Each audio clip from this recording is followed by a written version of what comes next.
Wonderful. And I'm a truly, in awe of the project that you did. I'm also looking forward to talking about your next book when your agent permits me.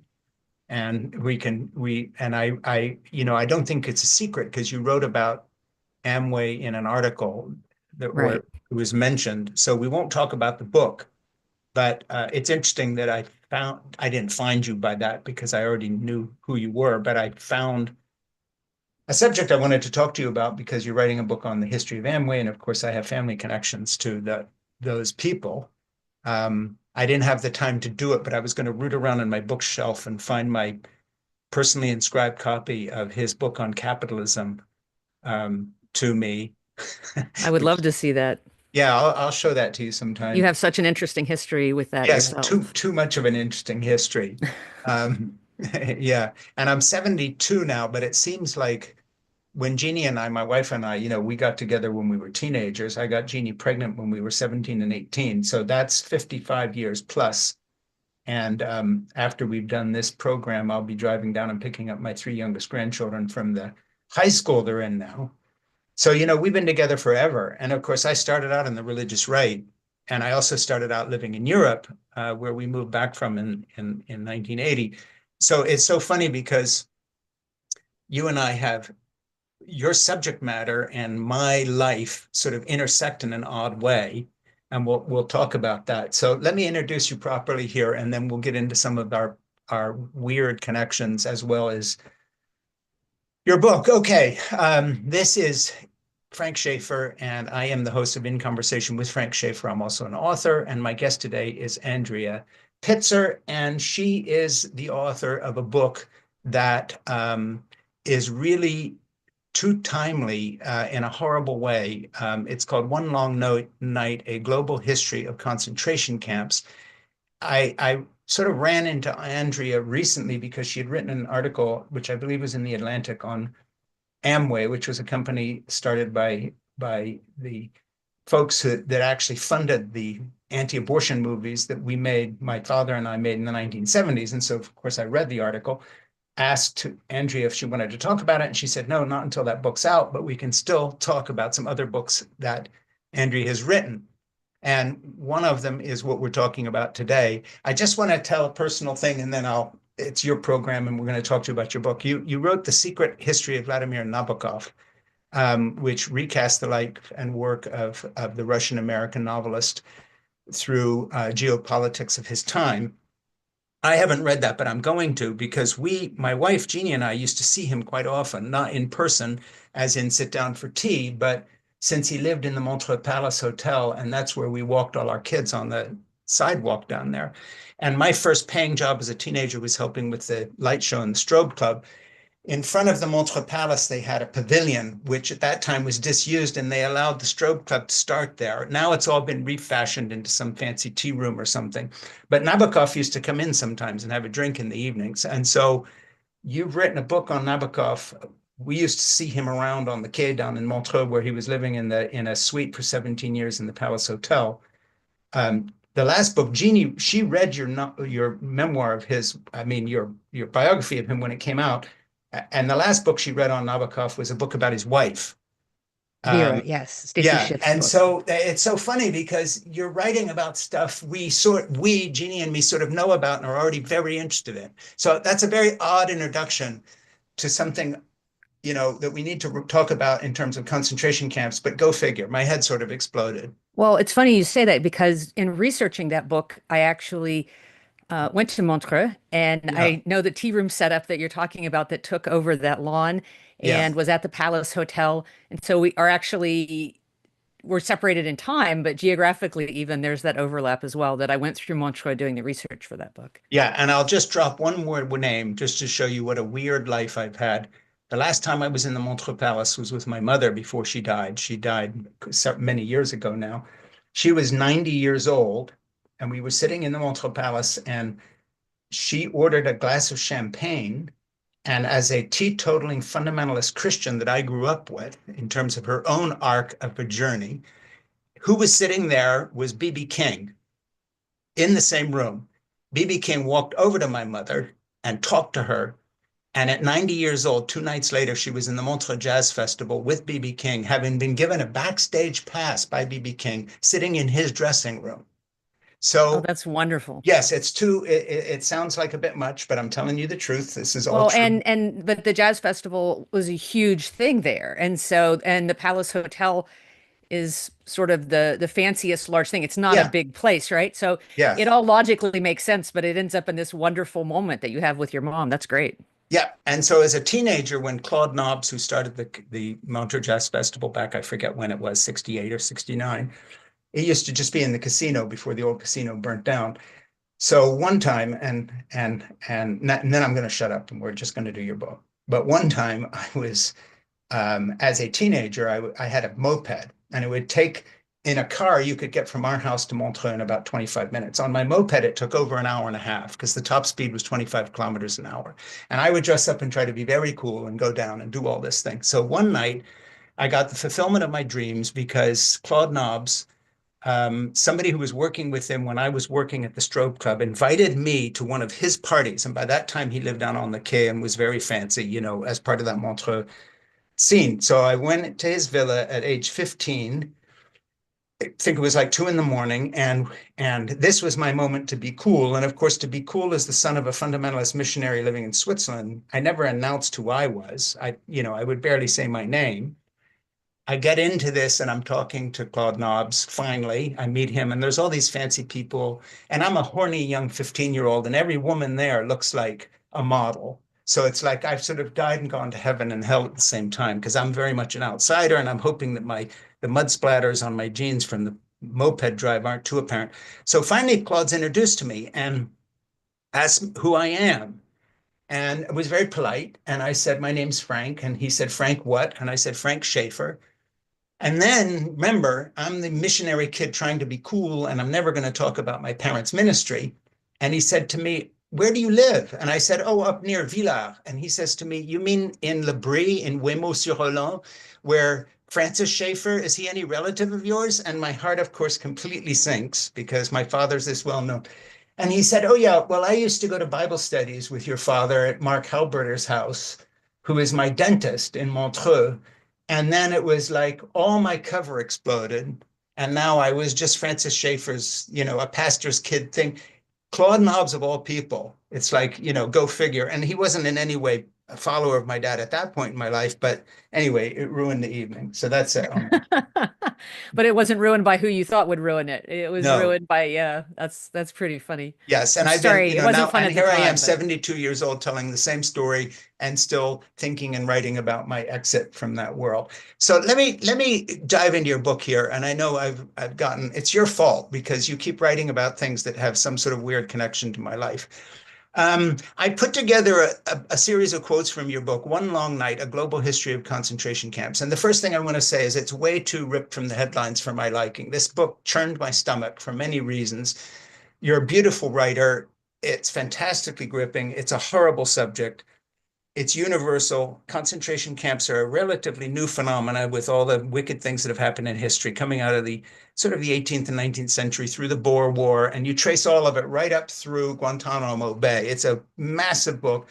Couldn't be more important than right now in the Trump era. And I just want to put together a series of quotes I want to read from different pages.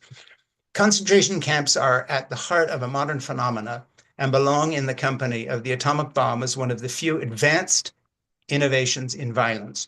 As Hannah Arendt once said of violence as a means to an end, the end sometimes shifts or is never attained. The use of concentration camps changes the world, but going forward, the most predictable outcome of their use is a world with more camps. If these mechanisms of detention are left in place worldwide, an attorney will always appear with a legal rationale for the impulse to detain and torture at will. And you talk about Guantanamo Bay in another context and all our CIA activities, et cetera. Back to your book. Where abuse is set as policy, someone to play the butcher can always be found. Half a world away sit burned out villages of the Rohingya, the camps of North Korea, the black sites for systems yet to be discovered. The last moment in time when no concentration camp existed was more than a century ago. That moment seems unlikely to come again. The face of the planet is riddled with camps, and the ruins of camps, even from the vantage of outer space, it is still impossible to take it all in. There is always a location out of view on the far side of the globe where the innocent and the guilty and those in between have been trapped together for a time.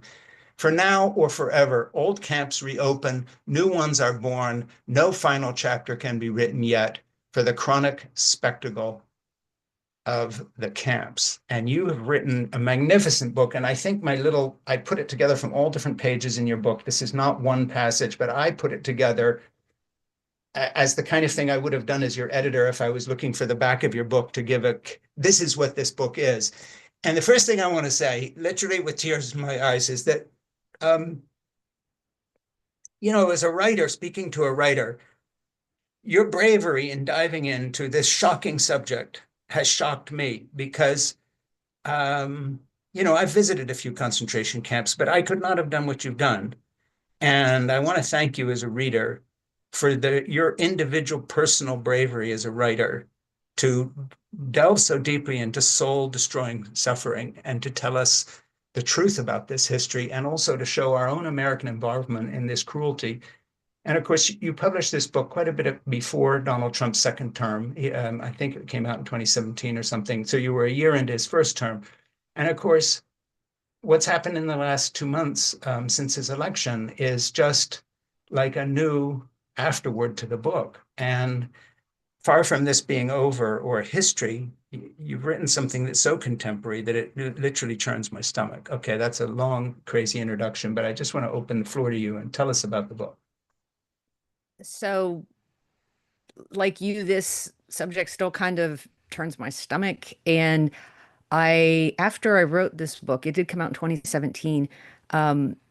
It was really hard to write. And I thought, well, what is just as important as this that will take me someplace where there are no concentration camps? And so my next book was a 400-year-old Arctic survival story that Yeah, also casts light on climate change and colonialism and some other things.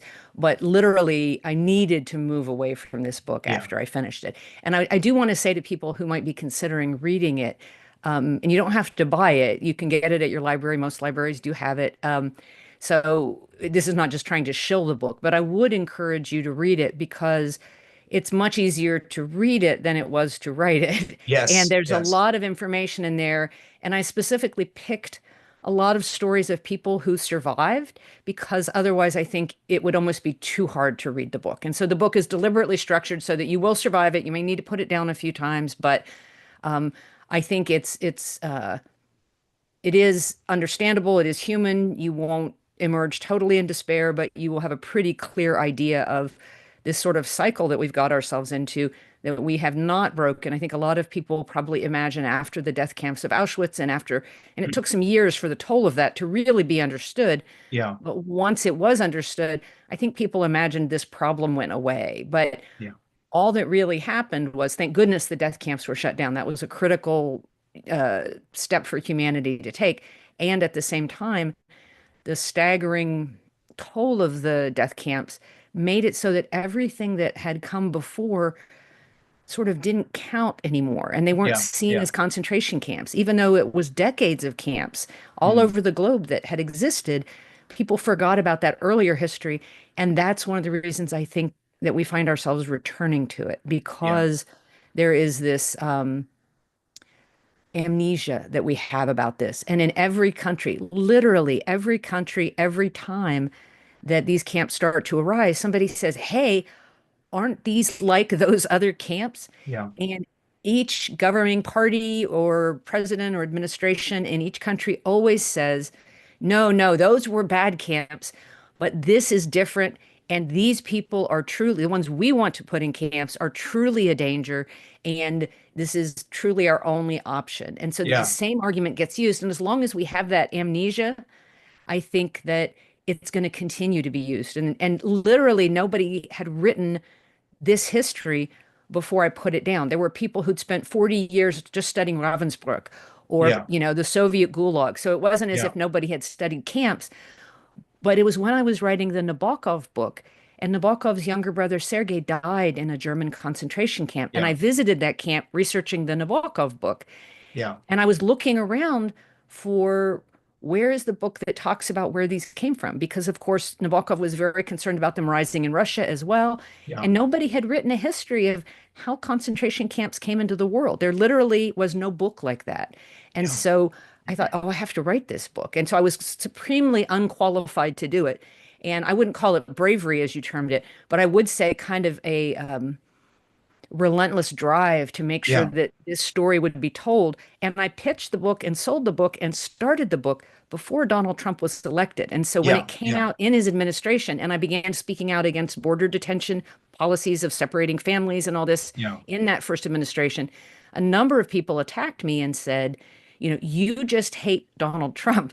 Right. And I was able to point, and I was happy when they did it like on social media because I could link right after their statements, like post after post after post of criticisms and prior articles I had done of Obama, of Yeah. Bush, of Clinton. This is a long-term policy that all of American history, you know, since Is the rise part of of. the camps is part of. And Yeah, and that's part of what had we they have to actually reckon read the with. book, Yeah. they would known that because, of course, the history you go into in terms of the British and in Kenya and colonialism and the Boer War and so forth and so on, you don't pick favorites and you don't pick battles with right or left because, whether it's Cambodian Pol Pot or, the Gulag, you're very hard on the left. And when you think about how the international left in the United States and Britain sort of soft pedaled their visions of Soviet Union back in the 30s and 40s and covered up for the famines and so forth, which the left did, by the way, as you well know. No one who reads your book can come away with any conclusion except two things. First, Andrea Pitzer has written the history of concentration camps, not just death camps. Secondly, Andrea Pitzer doesn't approve of concentration camps, whether from the right, left, or the middle, whether it's the French in Algeria or anybody else. I just want to read something else from the book. I have no wish to excuse, this is from later in the book, excuse the leaders and followers who perpetrated war crimes or peacetime atrocities. Rather, I mean to suggest that it is worth paying attention to the historical moments in which camps appear. So I want to jump from that back to you and ask you to give me a thumbnail of the historical progression of camps and take as long as you want. Either that or I have to keep reading from your book, and I'd rather you're here. So let's hear it from you. Well, so one thing I want to say, I think we kind of have to pop back to the 19th century and the evolution of camps for people to sort of understand um, what they rose out of, because a lot of Yeah, people will say, well, what about Civil War detention? There were some horrific camps that were for that. What about slavery? What yeah, about exile under the czars in Russia? I mean, there are a lot of precursors. Indian relocation, yeah, huge precursor, and those things are all really important. But you have this moment where all these kinds of detention are percolating, and the technology is part of what makes the transformation. And you have the development of automatic weapons and yeah. their mass production. Yeah, You they have we the have the Maxim guns and they don't, whoever it was you quoted. Exactly, yes. And there's a famous poem. And then also there's the development and patenting and mass production of barbed wire, Yeah, which which you have a big makes it section because on. before, if you were going to detain a lot of people, Mhm.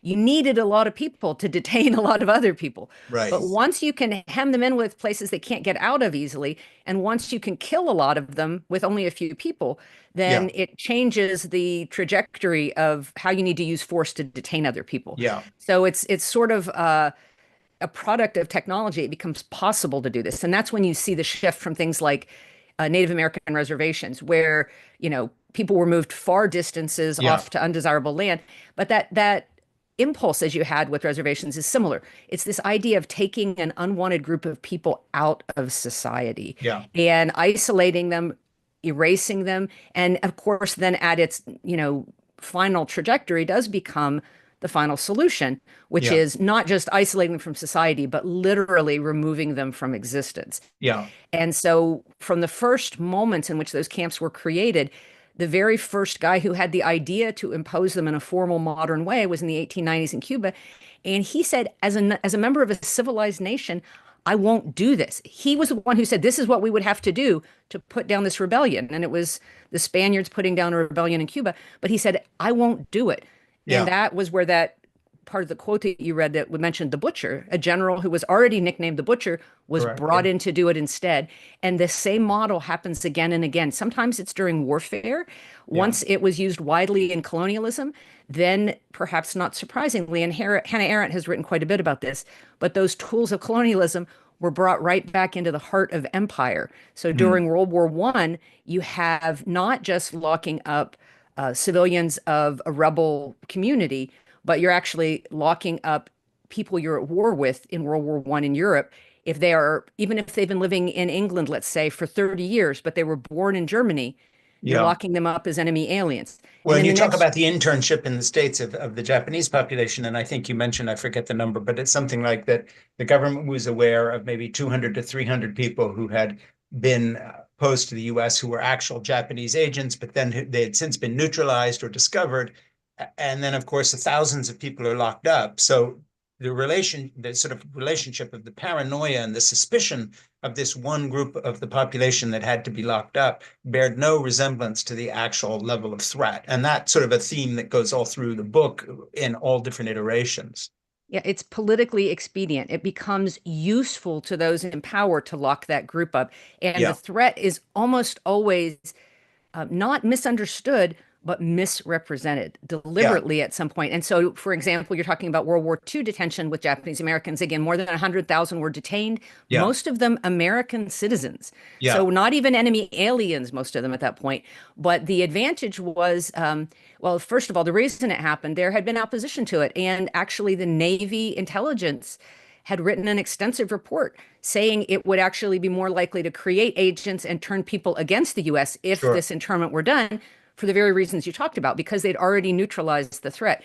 But there was some advantage, and there's still arguments about who were the prime movers on this, but to getting that Japanese farmland, to rising, having your political star rise further for neutralizing this threat you Sure. had imagined and created. So, for all the usual reasons, it's different actors each time, but the motivations are always the It is same. the It's a same. way to hold power. It's a way to seize power or hold power by attacking a vulnerable group, isolating them, and then pretending that they're the worst things that ever lived. And as you talked about, we're doing this in Guantanamo right now. Yeah, one thing I want to mention to my listeners, again, this is Frank Schaeffer, and we're talking to Andrea Pitzer about her book on concentration camps. Um, we are going to make that our book club offering in May, and I know it came out, what is it, 2017? It's quote a 2017. while. This Yeah. is not a new book, but it's weirdly timely. In fact, it's awful because it's ripped from the headlines in the sense that we are, your book goes into some detail about what the CIA did in terms of interrogation techniques and putting people in secret prisons and so forth and so on. And by the way, my son, who was in the Marine Corps at the time, served at the beginning of the Afghan war, was in Bagram as someone in signals intelligence and fought in that country and did two tours and one in Iraq. So we got very involved with American foreign policy on a kind of a frontline position of being parents of someone in combat. Fortunately, he came back safely, went to the University of Chicago, is married, has three kids that I do childcare for. But what was interesting was that his own connection with that war kind of changed his view on certain things because as part of signals intelligence, he was working with people who were doing the kinds of things you're talking about.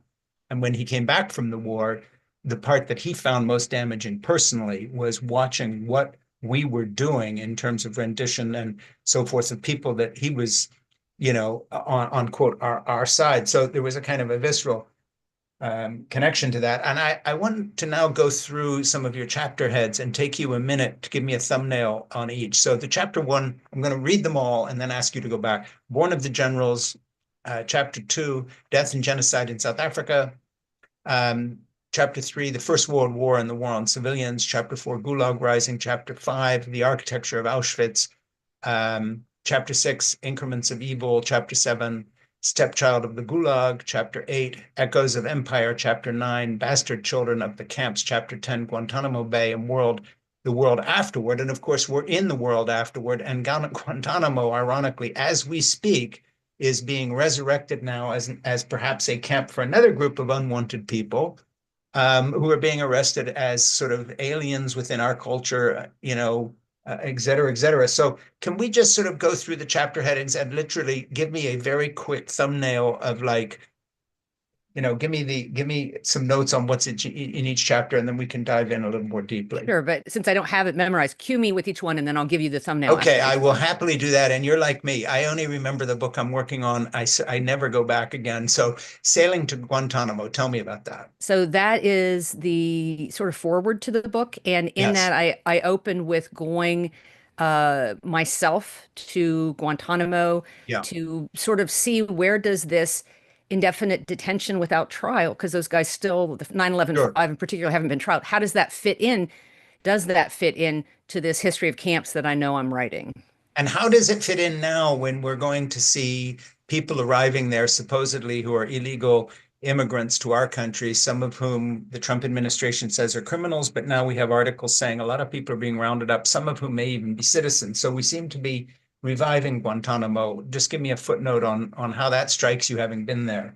I would say that uh, it was so surreal to be there, that this place existed, that it was continuing to exist. It's a Navy base, so it has all that weird everydayness of the Navy base. Sure. And yet that the torture that had happened there, that the Yeah. government was still fighting acknowledgement of it. Incredible. If you read the book, incredibly surreal things happen in my time at Guantanamo related to CIA torture, related to other things. And so um, it was surreal then, and it is surreal now. A week before we knew anybody, or a few days before we knew anybody had definitely been taken there, I did an interview with Slate. And in that, I said that, the person said, well, they're saying it's the worst of the worst. So Yeah. Kristi Noem from Homeland Security and Tom Homan, the borders are, we're just going to send the worst of the worst there. I'm like, those are literally the words that Donald Rumsfeld used in Exactly. 2002. And there is no more reason, because that turned out not to be true. And Yeah. there's no more reason to think it's true now. And as you said, we've already seen that at least a third of the people there do not have any criminal record. Many of them seem to have actually scheduled appointments to try to apply for asylum. This is Yeah. not the criminal class that we were promised. And even so, I would say this is an illegal way to do that. But it Yeah. is And you talk you clearly, they're and you talk in misrepresenting the it. book about, a couple of these people back in the last sweep being waterboarded to the edge of their life, somebody being waterboarded more than 80 times as an experiment being run by the interrogators to see what worked, and later turned out to be someone who had nothing to do with anything. Yes, and one person 183 times, the one who had nothing to do with anything. They have still decided that even how he was tortured and what was done to him should still be classified, so he should never be allowed to leave Yeah. because of what they did to him. Can you see this surreal loop of how this like rationalizes Yeah. itself when there is no rationalization for Yeah. it? What's So, interesting as someone literary, just speaking to you because I know of the scope of your own writing, it's so interesting that the fulfillment of kind of this terminology of Kafkaesque loop, is something that the CIA was doing with yours and my tax dollars. Okay, chapter 2, death and genocide in Southern Africa. well, actually, The Born of Generals is the first chapter after the Yeah, fourth. sorry, born of generals. You're Yeah, telling me and that, so that yeah, is about the development of the first camps in four different places around the right. globe. You mentioned the Boer War. We mentioned Spain trying to put down rebels in Cuba. There's Yeah. also the U.S. in the Philippines, Hmm. and we have Germans in Southwest Africa right next to the Boer War. Yeah, And in Namibia, each where, case, there's this yeah, military operation to try to put down independence uprising. And the answer to it is, in the generals' minds, is to move all the civilians out of the contested territory and hold them somewhere and then just kill everybody who's left because there's your resistance fighters. This yeah, is an incredibly bloody strategy that leads to so much more harm among the civilians that you're relocating than it even does, when there's tremendous yeah, casualties in battle, that in yeah, fact the civilian casualties are much worse. So that's sort of the origins of camps. yeah. And And you then talk, the go second ahead, sorry. chapter is the Boer War and the Death and sort of genocide in Southern Africa. yeah, it's the Boer War and the Germans in Namibia. So that's where I dive deep into that, and that is looking at this is the first time where it's not just sort of a spur of the moment strategy, where it Mhm. is a planned thing that is done in a structured way, and in theory, in the Boer War by the British humanely. They imagine it's humanely, but they're Yeah, not being careful citing these camps. They're not being careful making sure they get supplies. And they're clearly trying to punish their military opponent a little bit. And so what you end up with is tens of thousands of mostly women and children dying. They're also almost forgotten in the general population, at least, Yeah. Black African camps, which were so much worse than even the white camps that we saw these terrible tolls in. And next door in Namibia, it's much worse because the Germans begin with a genocide. They are planning to just Yeah. kill all the people that are resisting rule in this particularly rebellious area. The Nama and the Herero people are the ones that they're attacking. Yeah. And they rescind the Reichstag, the legislature in Germany rescinds this genocide order. They refuse to fund the war. And yet those people then are moved into camps. So this is the first time you see sort of this conjunction of Yeah. deliberate genocide with camps, but it isn't nearly as streamlined as it's going to be later under the Nazis, of course. But you see the whisperings of the beginnings of this. Yeah. You And see the so beginning of it and the and so brutality that's the in sort of Namibia. colonial. Yeah, that's Yeah. the colonial era stuff. And the brutality and the death tolls are just horrific from all of these first two chapter camps. But then we Yeah. come into the First World War, and that's the third chapter. And in that, there's this rehabilitation of the idea of camps. Mhm. So World War One begins, and the English decide to lock up German civilians that happen to be in England at that time. Germany also does it. But of course, we're in the middle of this colonial era.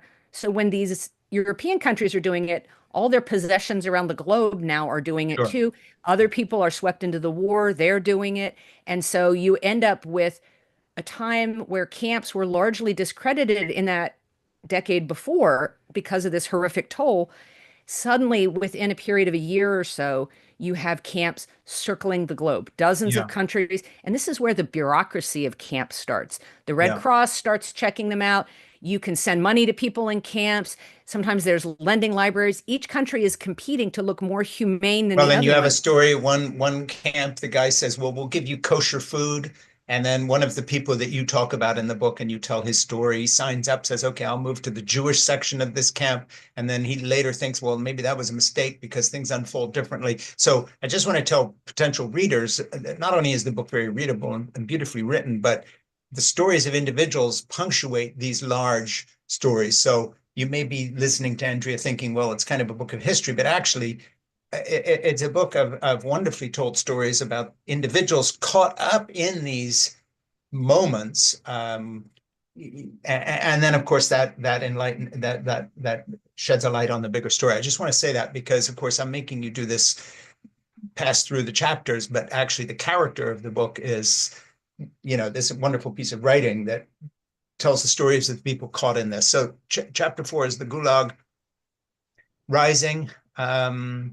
Maybe go there and tell us about. Okay. And so I will say one thing, though. I'm glad you mentioned that because, yes, I'm doing the panoramic thing here, but it was really important to me to have at least one start to finish story in each chapter of somebody who is swept into the camp system and Yes. then what happens to them. And in some cases where the camps go on a really long time, as with the Gulag, or where the toll is so horrific and varied, as with the Nazi camp system, you will get three or four complete stories of people who had very different Yeah, and by the way, experiences. and the sad part of doing an interview like this is, of course, it never transmits the flavor of the book because the stories are what take you through the book, but you don't do this horrible journalistic thing where you start with a little story and pull the writer in, and in a news story you do that and you skip to the third paragraph to figure out what the writer's actually going to do.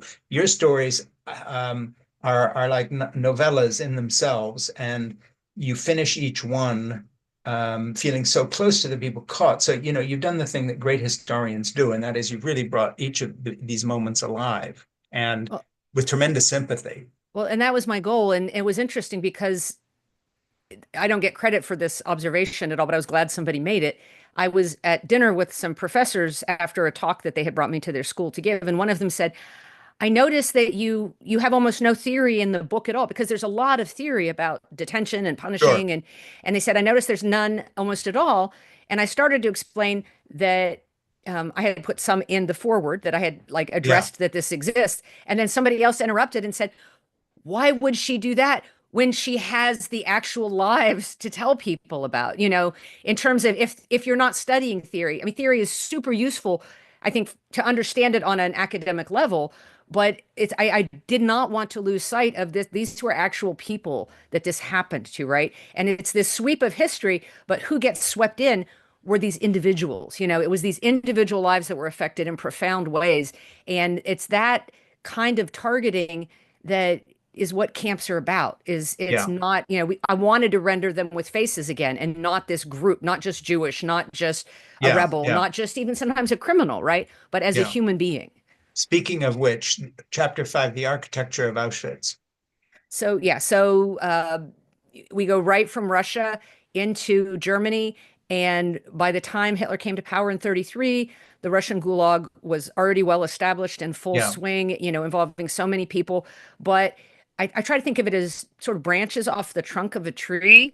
It Hmm. wasn't that the Gulag influenced the Nazi camps directly, although once in a while you would have some little crossover. But for the most part, they all grew out of this common root, that World War I detention that was global. So, of course, Yeah. the Nazi camps take on this very German flavor. And there had been labor camps in parts of Germany before. There had been some things. And so this idea of internment, which Hitler really wanted to make Jews alien. And he had an Yeah. idea of putting them in concentration camps right on the heels of World War I, before he was ever in power. Yeah. And it wasn't death camps that they were thinking of. They hadn't Right. imagined that yet. But it was this idea from World War I. And I think there had already been this hierarchy and established, accepted approach, which is you have to register. You have to turn yourself into the authorities when they ask. You're assigned a Well, number. you tell one of your stories goes there with someone who sort of dutifully turns themselves in, but this was in, I believe, in France. Perhaps they were in the Velodrome or one of those places, and they were told to register and turn themselves in. Uh, and you tell the story of it is sort of looking back that people just sort of took this as so normal that okay, we've got to fill the paperwork and turn ourselves in. Well, and because that's what had worked in World War One, and the World War One camps were not death camps, right? And so people thought, oh, Right. this is just like a bad time for my people, whoever it is that's being detained in that moment. In this case, Right. Jews, and but also political opponents, a variety of communities that are targeted in Germany. And then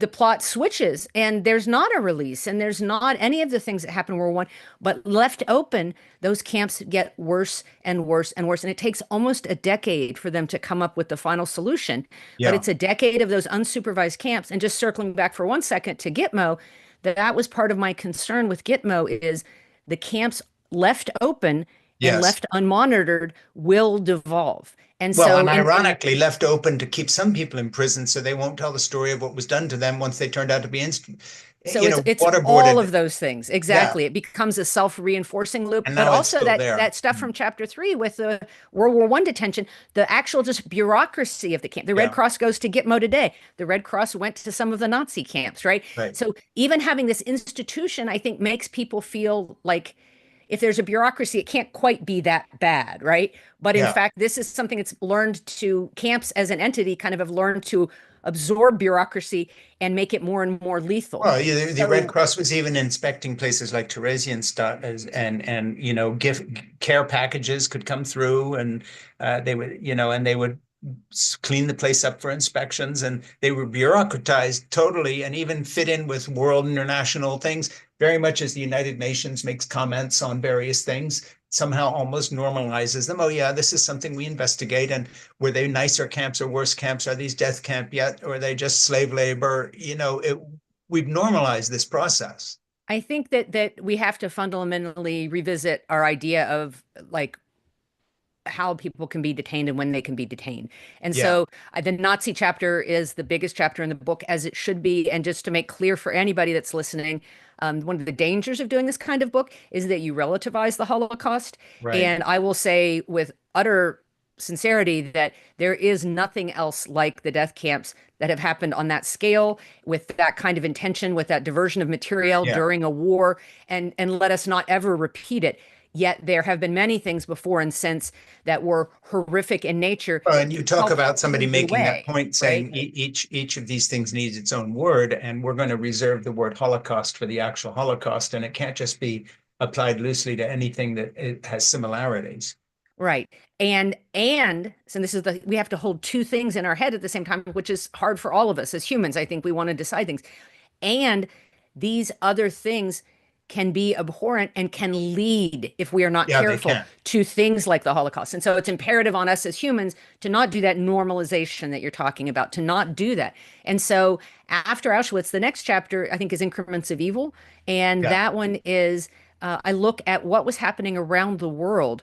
In while the Nazis were doing this horrific death camp system, there was once again this alien detention during war all around the world. And the U.S. did it, as we talked about with Japanese American detention. The French did it. The British did it. sure. But you saw it in many other countries as well. And I think it helps to remind us that it wasn't just, oh, Nazis are bad guys, they do camps. We're good guys, we don't do camps. We were doing camps, but having the mechanisms to have them undone more quickly or to not go as Yeah, far, that is the only way that I found that democracy is actually better than Soviet Russia or Nazi Germany, yeah, is literally, can you change the people who are in power?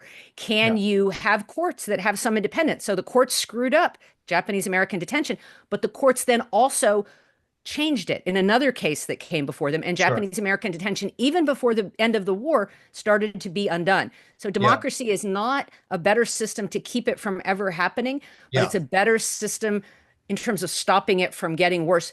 But there is no system that is invulnerable to it. So I wanted to yeah. address that was going on around the world.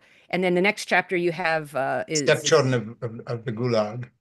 so the stepchildren of the Gulag is sort of what happened after World War II when the world broke into when the Iron Curtain came down and you had people kind of growing up in this bipolar world of Soviet and Western, vying for power.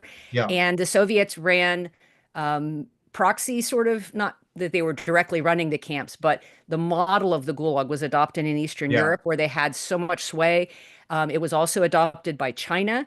It was briefly adopted in Cuba. We Well, saw and it you in talk about how Vietnam. China each learns from the other. What worked for the French suddenly starts working for the Russians, et cetera, or what worked for the Germans works, in World War One is adapted to the death camp program in World And War in this Two. case, the Chinese actively admired the Soviet model Yeah, after once we got the rise of the PRC and they won that civil war, then you see them actively instilling and installing a sort of Chinese flavored version of the Gulag, which again has all these local influences and local traditions that are part of it.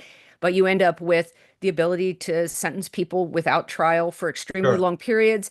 You have the kind of and there was the idea of re-education through labor in the Soviet system. Yeah, In the Chinese system, it was literally not just re-educating you, but teaching you how to think. So it was this idea of correcting thought, yeah, and was even more intrusive in some ways. And of course, that system went even longer than the long-lived Gulag system. And so I wanted yeah. to look at places, and you mentioned also Cambodia. And so I wanted to cover all those places that sort of came in even loosely under that um, communist, even if only in name, but Sure. revolutionary Soviet influenced camps. And so that was a huge thing.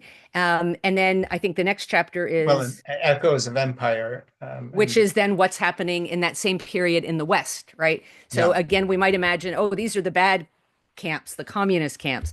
But then I wanted to look at what was happening um, outside Eastern Europe, outside yeah, China, outside the Soviet Union.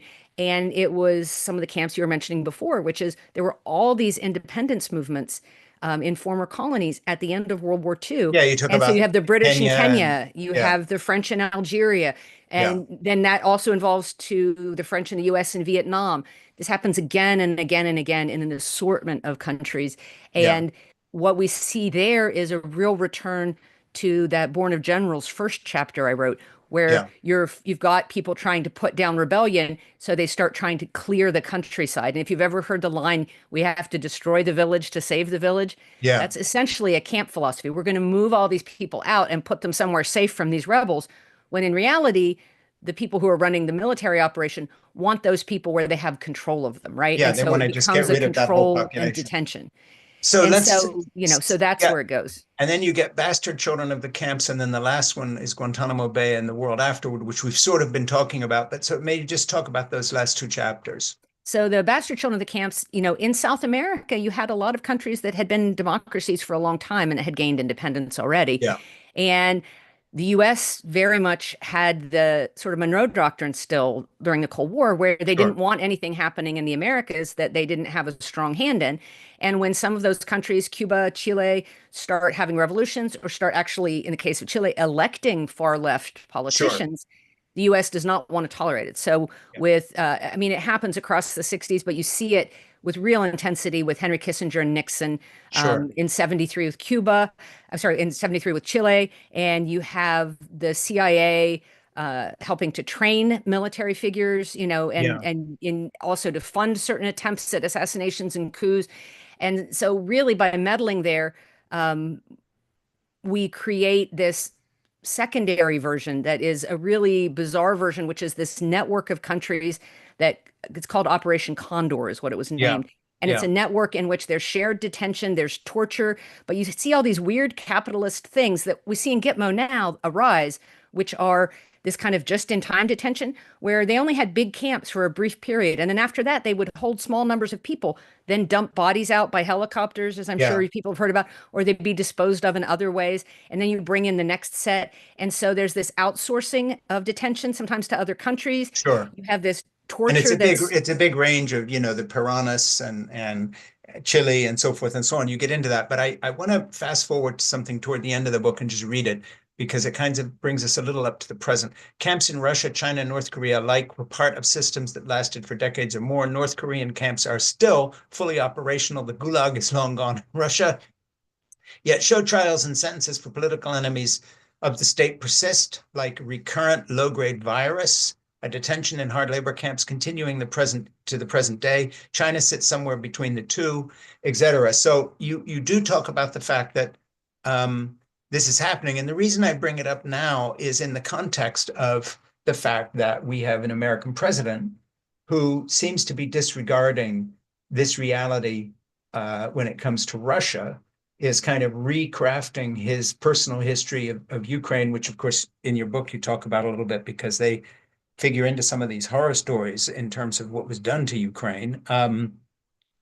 And so I just want to make sure we don't get too close to running out of time here before I talk to you, Andrea Pitzer, as an observer of history, who has sort of seen your book made horribly relevant in a weird way because of fast forwarding from the first Trump presidency into the second, which seems to have an entirely different agenda, including the rehabilitation of the very people who are still using systems which other people at least are pretending are part of our darker bits of history, but now we've grown past that. Maybe we're hiding a few people in Guantanamo still who we don't want to hear their stories, but we're not doing that anymore, quote unquote, or pretending not to. And then two things are happening, and then I would like your opinion.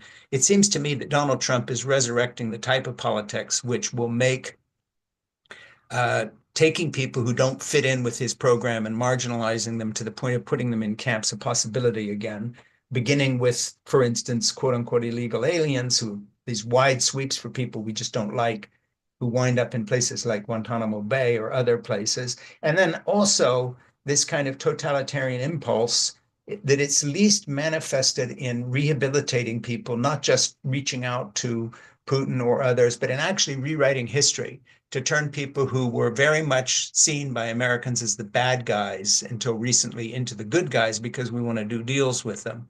And it kind of reminds me of a bit of history, which is kind of surprising and disconcerting, where we had thousands of people who had been SS officers in the camps on various lists. And the State Department basically told the Europeans to throw out all the court cases in the denazification program. A handful were put on trial in Nuremberg, and the rest within 3 years of the end of the war. By 47, everybody was just headed back to normal jobs across Europe and in Germany, particularly.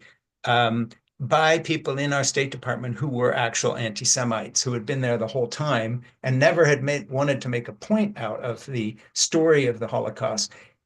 I don't know if we're in a parallel moment of history, but it seems that with Trump right now, we have people in power and fellow travelers with the tech bros and others who would not be shocked by the idea of reopening camps or doing similar things in a way that would have seemed shocking, say, 10 years ago. And you talk a little bit how Obama, never really had the courage, I guess, to go there completely in terms of the truth on these things. But I don't know if I'm alone in thinking we're in a very different place right now as you and I speak this afternoon. We're at another place. I don't know what that chapter will be, and I want to pick your brains on this and ask what you think.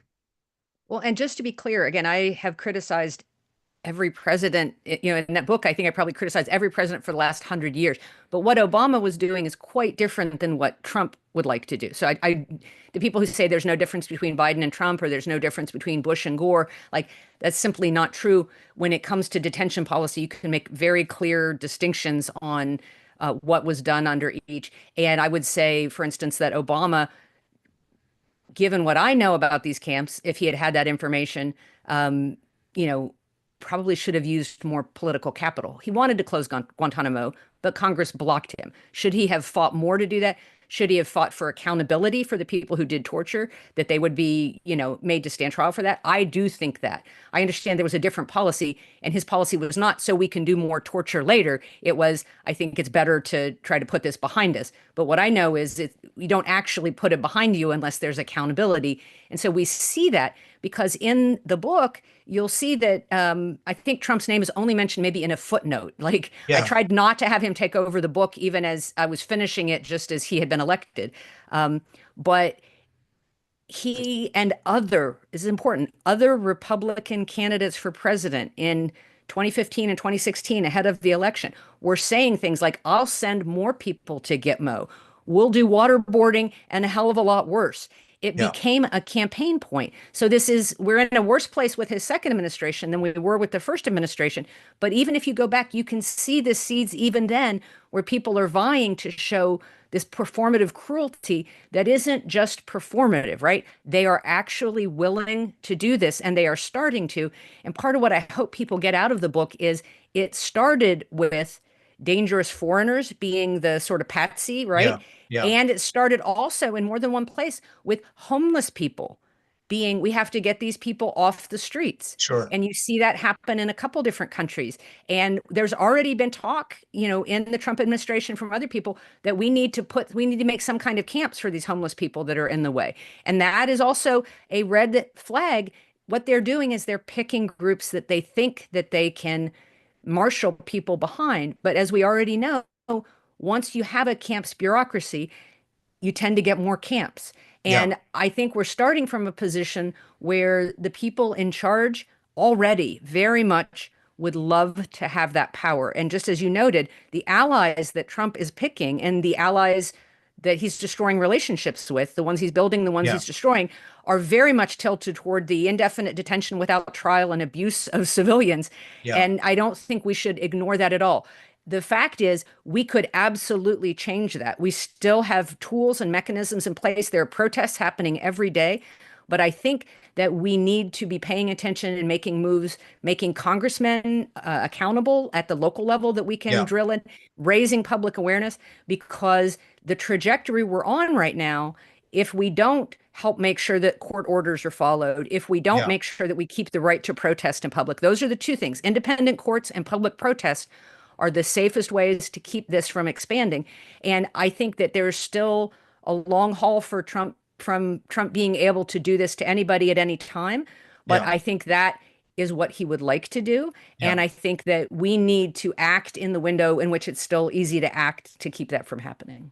Yeah, yeah, and I couldn't agree more. And of course, as I said, your book, One Long Night, on the history of concentration camps is nothing to do with Trump in the sense that your writing and research on the book predates his run for the presidency by quite a bit. So it's certainly not part of our political moment, as in, oh, here's another book that's anti-Trump, because it's not.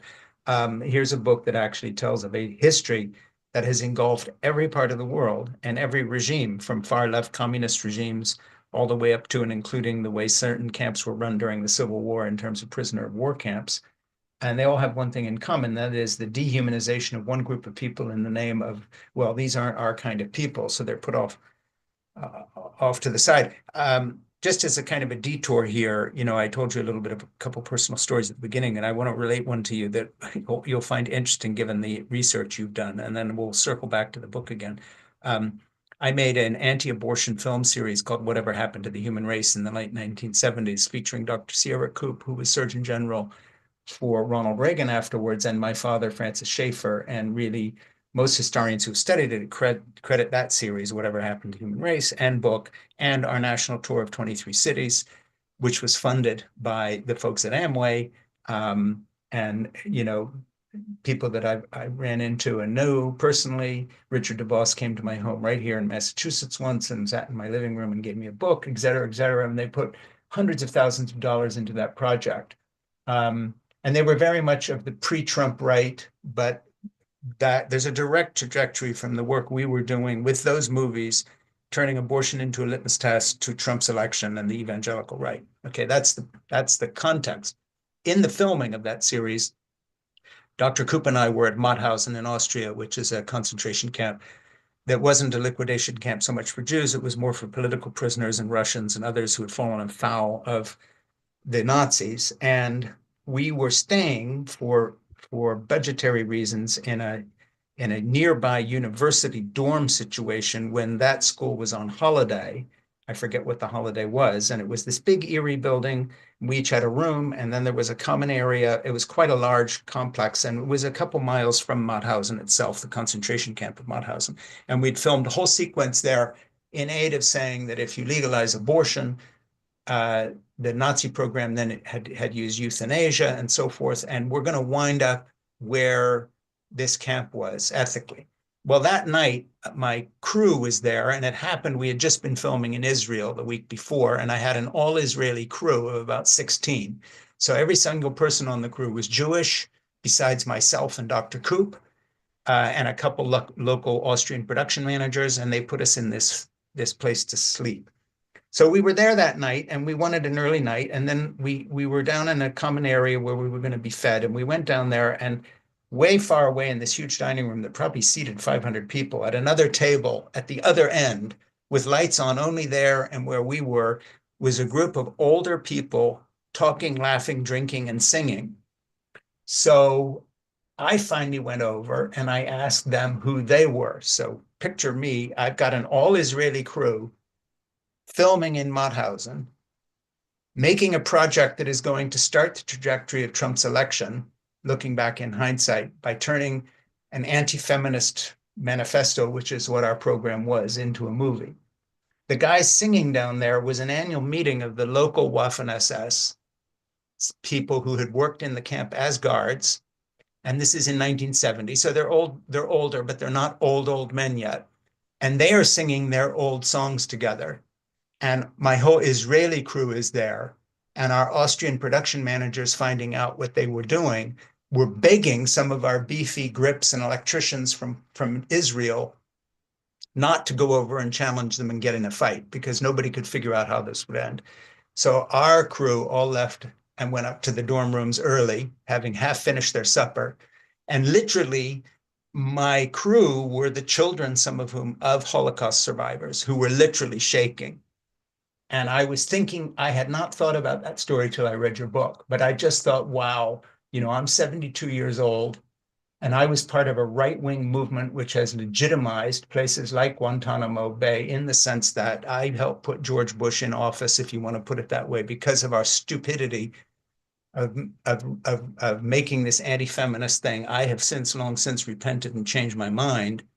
But when I read your book, I was just thinking of, what are the odds of all the gin joints of having an all-Israeli crew sitting in Mauthausen trying to have their supper while the ex-SS guards who had run the camp were over at their table reminiscing and having a jolly old time together in the mid 1970s. And I think that it's the perfect anecdote for us to come to the end with here, because the answer is those things never go away, right? Yeah, And if they are never going to go away, you have to address them right as quickly as you can so that they don't sort of build power yeah, and retain that ability to still be shaping society, to still be intimidating people. You guys were intimidated for one evening, but one wonders in the town, what other things happened there, yeah, and what kind, how are their children voting now, and how were they raised, and so it's a thing that's both extremely personal, like that story, in that room where it's just the two groups of you, and yet it is literally the whole country and the whole world. And what we have seen and I think that the Trump moment really brings clear is whether you're Xi Jinping, leader of a communist country, whether you're a post-Soviet oligarchy as Russia is today, whether you're Trump trying to dismantle American democracy, there is a common fever in the world that is always sort of there under the surface. And if we don't address it, if we don't build the institutions that will protect us from it, then it's never going away. We have to make ourselves safe from it some other way. Yeah, and your book is so apropos of this moment. Again, I want to thank you for writing it, and just say that we'll make it our book club offering in May. I hope everybody reads the book. If you're a student of history or you are a teacher, read the book and take Andrea's words to heart, because she knows what she's talking about. Please come back and talk about your new book on Amway at some point, because again, this sort of odd connection, and come back and talk about anything you want. Do me a favor, Andrea, stick around for a moment after I sign off.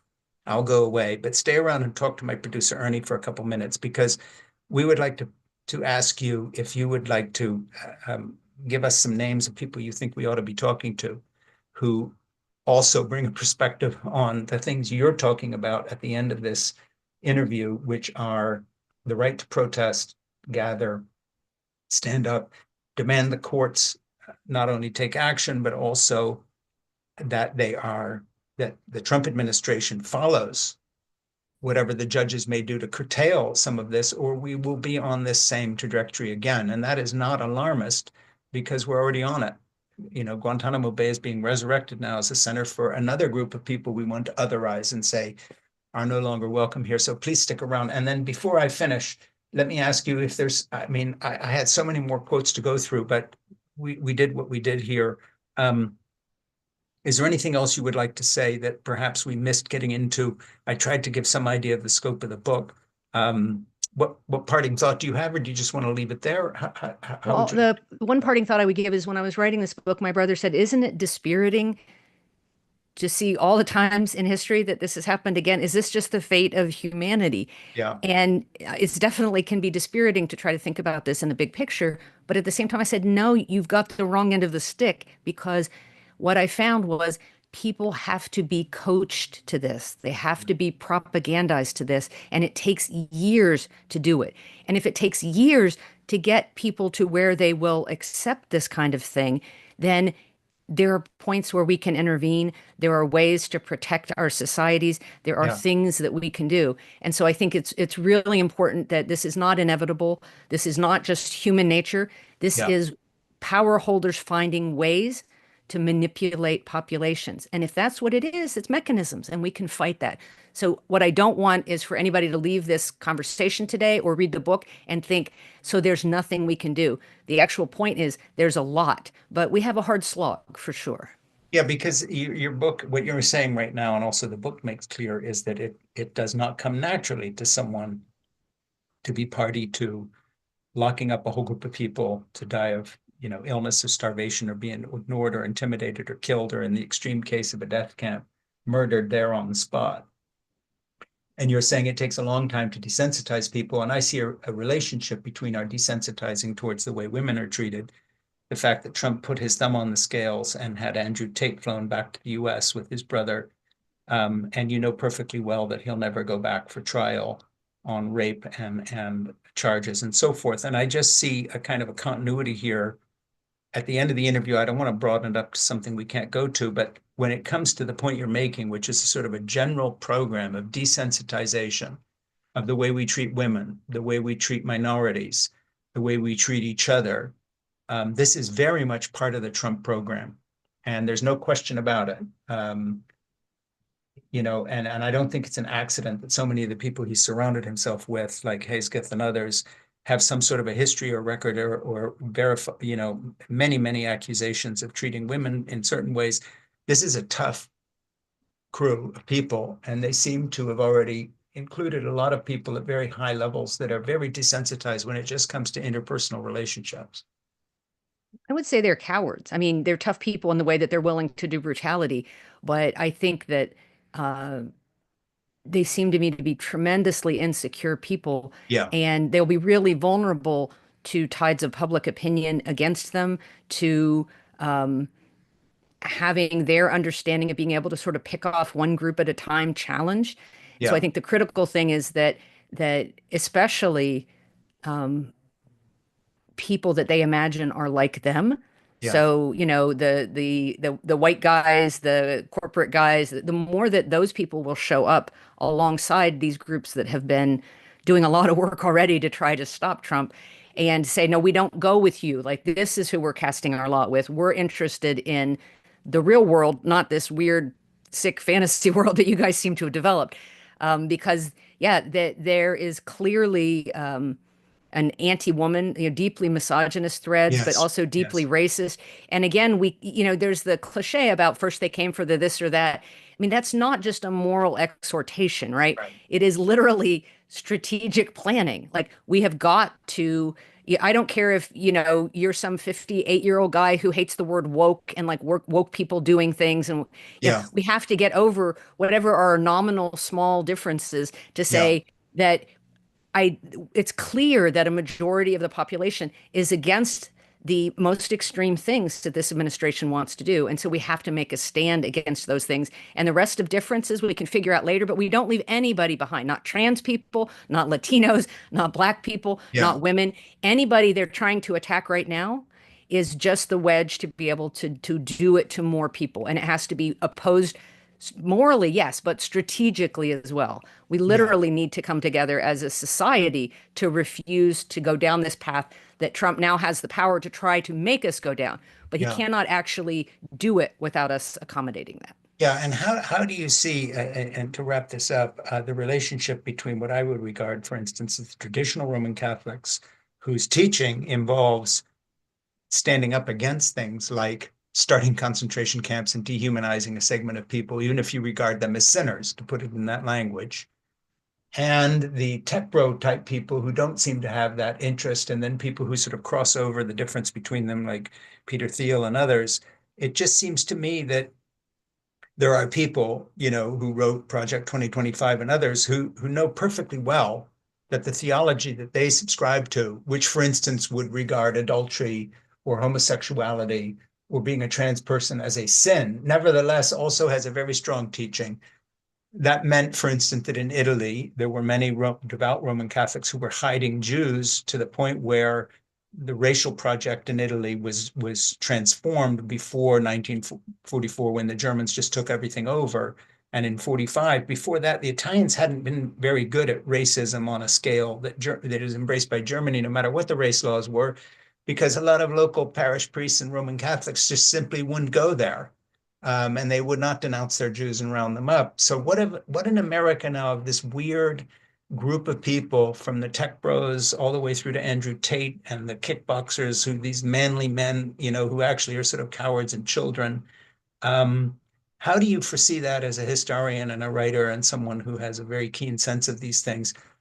Isn't part of our hope that there are actual real Roman Catholics in Project 2025 who won't go down this path because they remember how Roman Catholics in Italy stood against the Fossili concentration camp. And when they were starting to imply the race laws, it was, there were individual stories of Roman Catholic heroism of hiding Jews and standing against it because they really believed in the Christian doctrine when it came to that. Surely there are people who are being caught up in the MAGA movement who are actual practicing Christians, if I can put it that way, who at some point will rebel against the idea of the level of dehumanization, misogyny, and other things, just on the theological basis of believing what they say they believe about the teachings of Jesus. Well, I think that there's a couple different levels, and certainly there are MAGA people that are simply deluded, Yeah, that have been mistreated. And there's also this idea of Project 2025, I think, is very different than MAGA. And so with MAGA, I think there's a lot of delusion. With Project 2025, I think it's manipulation. But even so, we may see people that will peel away, like the 21 people that resigned from Doge the other day, rather than carry right. out this stripping of the administrative state. So I think we have to assume that most Project 2025 people are not salvageable. But if some come over, we need to welcome them. Yeah. And I think a lot of MAGA people, when it actually is their grandmother that's kicked out of the nursing home, when their Social Security check doesn't come, when their kids with who has a disability at school is no longer accommodated, or their trans sister can't serve in the military anymore, you're going to see some of those MAGA people peel off. And I think it's critical not to shame them in that moment if they're willing to. We got to have a coalition against Trump. We can Right. account for it all later. You can have your family arguments, you can forgive each other, not forgive each other, but Yeah. we need to stop it. And so we need to be available to anybody that comes. But I think the key thing is to rally the people that already are against him, try to wake up a little bit, literally make woke some of the ones that have just checked out for years now, Right. and then be open to MAGA, and then open even to the more extreme people if they are willing to repudiate it. Because the more that walk away from it and the higher profile they are, the more it weakens Trump and his people. But I think Yeah. that, again, we need to be doing it, it now, because I think we will see some churches, and we already are seeing some, demanding sanctuary be still observed. In other Yeah. words, that aliens could be kept in their church. And we need to applaud that and support that and recruit those churches. We need churches on near military bases to have those pastors talking about lawful orders and illegal orders and also immoral orders. And, there's a Sure. lot of ways I think the church can play a role, and I hope that it will. Yeah. And we will leave it there. I just thank you so much for this book. Well, thank you for It having me meant on. so It's much to me great. reading it. I Yeah. really appreciate getting a chance at this moment to sort of let people know about it again. Yeah, well, tell Ernie who else we ought to be talking for. And if you want to bring somebody back as a co-guest, we can split this screen three ways, no problem. But if you have someone we should be talking to and you'd like to appear with them, it doesn't have to be a writer or an academic, but just people who have stories to tell, but also just as part of this resistance, help us do our little bit to build it. I'll talk to Ernie. We'll figure it out. Yeah, and listen, odd way to end, but much love to you. I love your book. I'm so looking forward to the one on Amway. And anytime you want to have anything to say, just tell Ernie I have something to say, and we'll book you because you're wonderful, and I love your books, and you have become a hero of mine. So Well, I thank wouldn't go that far, Frank, but we'll definitely talk again. Thank you you. so much. Hero's a good word. Hero's a good word. We need leaders, and you're